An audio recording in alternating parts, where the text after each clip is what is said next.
Verdoorn's law. Verdoorn's law is named after Dutch economist Petrus Johannes Verdoorn, 1949. It states that in the long run productivity generally grows proportionally to the square root of output.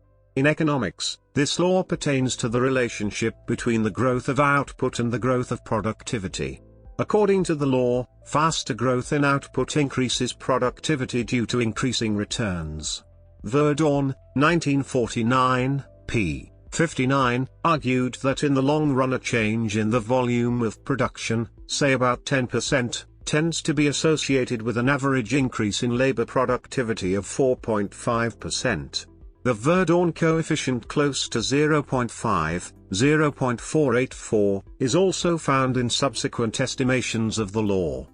Description: Verdoorn's law describes a simple long-run relation between productivity and output growth, whose coefficients were empirically estimated in 1949 by the Dutch economist. The relation takes the following form: P equals A plus BQ, \display style P equals A plus BQ. Where P is the labor productivity growth, Q the output growth, value added, B is the Verdoorn coefficient and A is the exogenous productivity growth rate. Verdoorn's law differs from the usual hypothesis that the growth of productivity is mainly to be explained by the progress of knowledge in science and technology, as it typically is in neoclassical models of growth, notably the Solow model.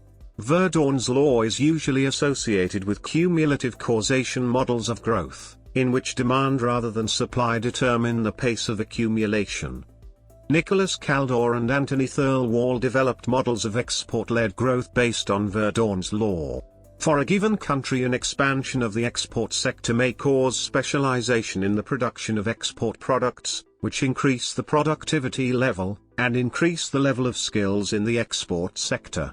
This may then lead to a reallocation of resources from the less efficient non-trade sector to the more productive export sector, lower prices for traded goods and higher competitiveness.